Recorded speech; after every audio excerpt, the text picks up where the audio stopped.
Last video में हमने चंबा की एंशिएंट हिस्ट्री के बारे में बात किया था और इस वीडियो में हम उसी को कंटिन्यू करेंगे एंड देन हम मेडाइवल हिस्ट्री और फिर टुवर्ड्स मॉडर्न हिस्ट्री मूव करेंगे। लास्ट हमने बात की थी मोशन वर्मन के बारे में, कैसे चूहों ने उसकी रक्षा की थी जब उसको जन्म दिया था उसकी मदर ने एक गुफा में, और किस तरह से उसने रैट किलिंग को बैन किया अपने किंगडम में। आज हम बात करेंगे साहिल वर्मन की। Sahil Varman was one of the most important kings of Chamba, बड़ा ही पावरफुल किंग भी था। Sahil Varman was an issueless king, उसका कोई बच्चा नहीं था, तो ऐसा माना जाता है कि उसने बहुत प्रे किया उसके लिए। और एक बार 84 योगी उसके घर आए और उन 84 योगी में से एक ब्राह्मण था जो सबको लीड कर रहा था, उसका नाम था चरपतनाथ। तो चरपतनाथ ब्राह्मण जो था उसने वरदान दिया साहिल को और उसके बाद उसके 10 बेटे और एक बेटी हुई जिसका नाम उसने चंपावती रखा। और ऐसा माना जाता है कि वो 84 योगी और चरपतनाथ जो थे वो शिवा और शिवा के योगी थे सारे। और सुबह उठते ही जब उसने देखा तो वो सब वहां नहीं थे, वो आए, वो उसके पास रुके। जब उसने देखा सुबह तो वो कोई भी ब्राह्मण या योगी जो थे वो वहां पर नहीं थे। जैसे कि मैंने आपको बताया कि चंपावती जो उसकी डॉटर थी उसके नाम पर उसने चंबा का नाम रखा था, लेकिन चंबा को तो ऑलरेडी, रियासत को तो ऑलरेडी फाउंड कर चुका था मारू। तो उसने क्या फाउंड किया, देखिए साहिल ने फाउंड किया था चंबा टाउन और जो मारू था उसने फाउंड किया था चंबा रियासत को। तो रियासत was founded by Maru but the Chamba town was, जो टाउन था that was founded by Sahil. And Sahil ने ही मिंजर मेले की भी शुरुआत की थी, द फेमस मिंजर मेला, उसकी भी शुरुआत साहिल वर्मन ने ही की थी। और उसके समय पर ड्रॉट पड़ गया था चंबा में, पानी की बहुत प्रॉब्लम हो गई थी। तो उसकी वाइफ को उसके सपने में आता है कि अगर उसकी फैमिली में से कोई अपनी लाइफ सेक्रीफाइस करेगा तो यहाँ पर पानी की प्रॉब्लम खत्म हो जाएगी।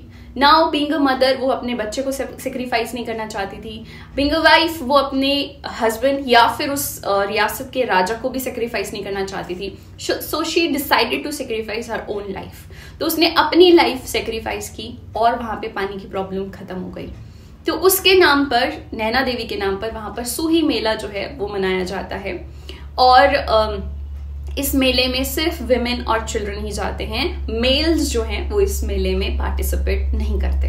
तो ये भी आप याद रखें कि जो सूही मेला है वो नैना देवी जो कि साहिल वर्मन की वाइफ थी उसके नाम पे, उसकी याद में, उसकी मेमोरी में मनाया जाता है। और ये मनाना भी साहिल वर्मन ने ही शुरू किया था in the memory of his wife. उसके बाद हम बात करते हैं युगांकर वर्मन की, वन किंग युगांकर वर्मन जिसने गौरी शंकर टेम्पल जो है वो बिल्ड किया था चंबा में। इस टेम्पल के बारे में हम और पढ़ेंगे when will talk about temple and architecture, temple architecture के बारे में जब हम बात करेंगे। नेक्स्ट जो किंग है चंबा का that is Ganesh Varman. Ganesh Varman was one of the king जिसने अपना सरनेम चेंज कर दिया था। पहले देखिए आदित्य वर्मन था who was the first king जिसने वर्मन सरनेम लिया था। अभी गणेश वर्मन जो वर्मन सरनेम हटाकर सिंह सरनेम ले लेता है। तो यहाँ पे सरनेम चेंज हो गई। इसके बाद वर्मन नहीं होगा राजाओं के नाम के आगे, अब सिंह होगा। तो ये किसने किया था, गणेश ने सबसे पहले। एंड ऑल्सो गणेश का जो किंगडम था that was one of the longest period, around 47 years तक उसने रूल किया था। उसके बाद जो मेन किंग आता है that is Pratap Varman. Pratap Varman was during the time of Akbar. जब दिल्ली में अकबर रूल कर रहा था तो चंबा में कंटेम्प्रेरी प्रताप वर्मन रूल कर रहा था। उसके बाद एक किंग आता है जिसका नाम है बालभद्र या बलिभद्र भी बोल देते हैं हम उसे। He was popularly known as Balikaran. वो पॉपुलरली उसे बालीकरण के नाम से जाना जाता था उस समय। और उसके समय पर नूरपुर के राजा जगत सिंह ने चंबा के ऊपर अटैक किया और ये सब हुआ था मुगलों की वजह से। देखिए नूरपुर के राजा जगत सिंह के खुद के रिलेशन मुगलों के साथ बहुत अच्छे थे, लेकिन उसके भाई के रिलेशन मुगलों के साथ अच्छे नहीं थे। उसके भाई ने शेल्टर लेने के लिए, उसका भाई जो है उसने रिवोल्ट किया मुगलों के खिलाफ और शेल्टर लेने के लिए पहुंचा चंबा।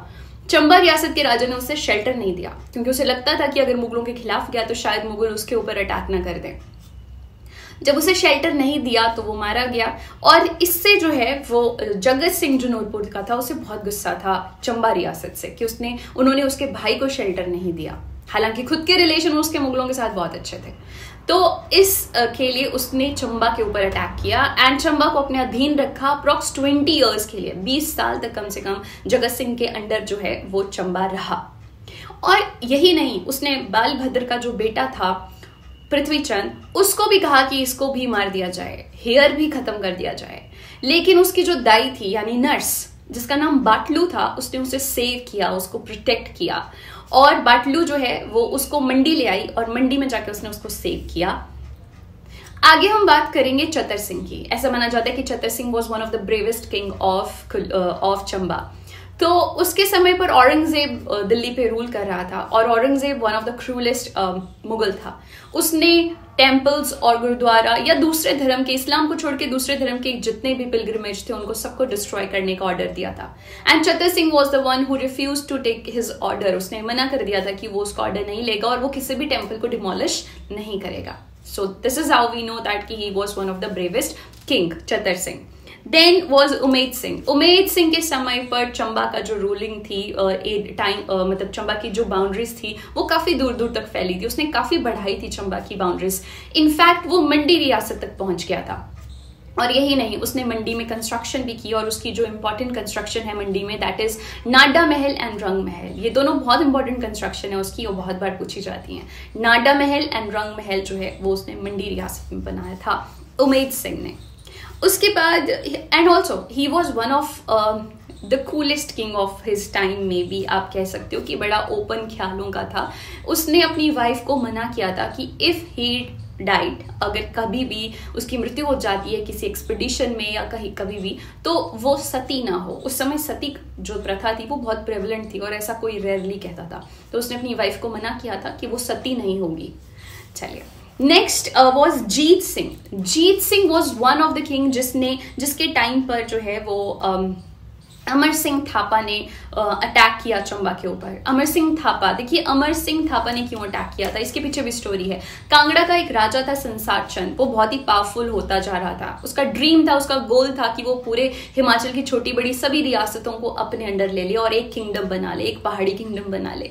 तो वो आसपास के राजाओं के ऊपर अटैक करने लगा। जब उसने बिलासपुर के राजा के ऊपर अटैक किया तो बिलासपुर के राजा ने नेपाल से अमर सिंह थापा को बुला लिया अपनी प्रोटेक्शन के लिए और उसको हराने के लिए। और अमर सिंह थापा ने उसे हरा भी दिया और बहुत सारे एरियाज अमर सिंह थापा ने अपने अंडर ले लिए।